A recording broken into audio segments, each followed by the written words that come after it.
अस्सलाम वालेकुम dairy farmers. कारोबार कोई भी हो, हमेशा उसका प्लान बनाया जाता है, क्योंकि कुछ तरीके ऐसे होते हैं जो लोग कामयाबी से उन पर अमल करके चला रहे होते हैं। आप अगर बिल्कुल कोई अनोखा तरीका लेकर आएंगे तो उसमें हमेशा ये रिस्क होता है कि कहीं मैं नाकाम ना हो जाऊं या तबाह ना हो जाऊं। तो सालन की मिसाल ले लें। हमेशा मखसूस मिसालें ही डाले जाते हैं अच्छा सालन बनाने के लिए। आप अगर बिल्कुल पहली बार बना रहे हैं और अपने ही फार्मूले चला रहे हैं तो जाहिर सी बात है, बनाते वक्त कुछ मसले ज़रूर पेश आएंगे। तो इसी ही प्लान में आज आपको सिर्फ एक ही चीज़ बतानी है जिस पे आपने अगर तवज्जो दी, आपकी डेयरी का जो मुनाफा है कन्फर्म डबल होगा। और ये सुनते वक्त आपका दिल ही गवाही देगा कि जो कुछ मैंने सुना है ये तो हकीकत है 100%। तो फिर इस पर अमल क्यों ना किया जाए। अब देखें, आपको लोग हमेशा ब्रीड का बताते हैं या आपको लोग बताते हैं कि अच्छा सा शेड बना लें।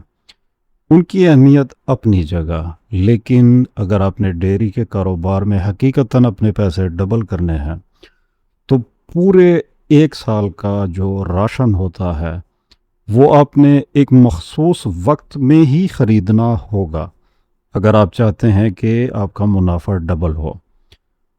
अब वो कैसे मामला चलता है देखें। कुरान पाक में अल्लाह ताला जब भी इंसान को मुखातब करता है रिस्क के मामले में तो हमेशा खेती बाड़ी की तरफ इशारा होता है या फिर चौपाइयों की तरफ, भेड़ बकरी गाय वगैरह। दुनिया में जितने भी कारोबार हैं, जितने भी फ्लोर मिल है, रोलेक्स की घड़ियां हैं, फरारी की गाड़ी है, ये सारे के सारे इनकी जो बुनियाद है वो अनाज गला और ये आपके जो जानवर हो गए, हमेशा इन्हीं से इनकी इब्तिदा होगी। अब पुराने ज़माने में जो करेंसी थी, आपको कपड़े चाहिए तो आप गंदम बेचते, आपको कुछ और चाहिए तो चना ज़्यादा है तो आप चना दे देते हैं। तो ये आपकी पहली करेंसी है दुनिया की।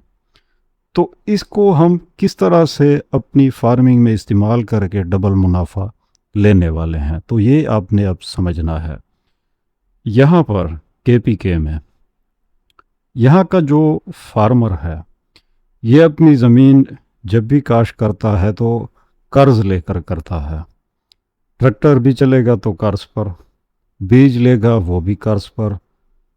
अब सीज़न जब आता है अप्रैल और मई की शुरुआत, अप्रैल का एंड और मई की शुरुआत, ये वो वक्त है जब गंदम की कटाई होती है ज़मीनों पर।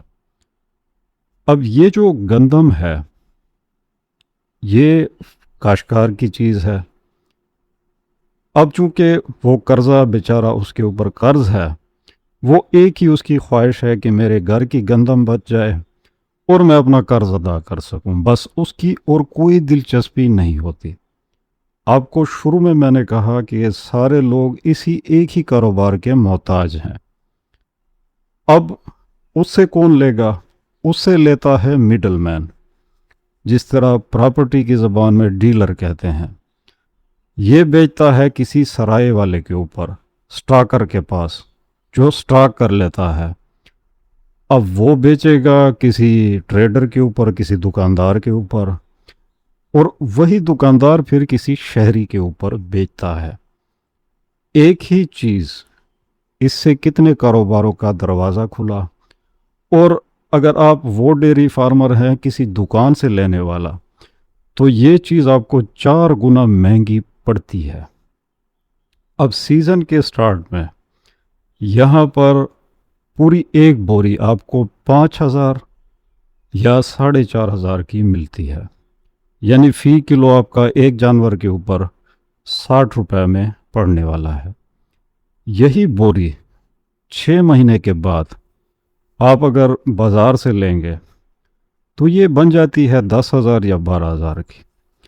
تو جو منافع آپ کے جیب میں ہے، کیونکہ اگر آپ دیکھیں آپ کے پاس 8 لاکھ یا 10 لاکھ روپے صرف اسی چیز کے پڑے ہیں نا کہ میں نے ان کے اوپر راشن لینا ہے، اس وقت لینا ہے جب یہ مجھے سب سے سستا ملنے والا ہے، تو آپ پہلے سے اسے سیو کر لینا۔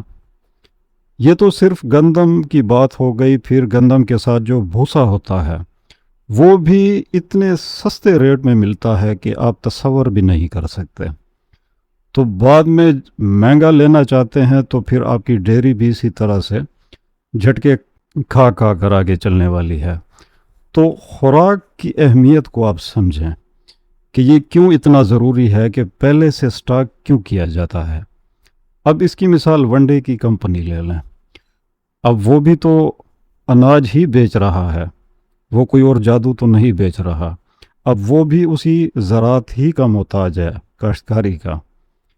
تو اس لیے کہتا ہوں کہ جب بزنس پلان آپ بنانے جائیں تو علیحدہ سے پیسے اسی ہی کام کے لیے اپنے پاس رکھ لیا کریں، اور جب سیزن آئے، جیسے کہ چنے کا اپنا سیزن ہوگا، کھل وغیرہ کا اپنا ایک ٹائم ٹیبل ہوتا ہے، کس وقت مونگ پھلی کی کھل آتی ہے، تو ہر چیز کا اپنا ایک ٹائم ہوتا ہے۔ تو اس لیے انویسٹمنٹ علیحدہ سے اس چیز کے لیے رکھ لیں، اور جب سیزن آئے تو خرید لیں۔ یہ تھی آج کی ویڈیو، پسند آئے تو لائک، کمنٹ اور سبسکرائب۔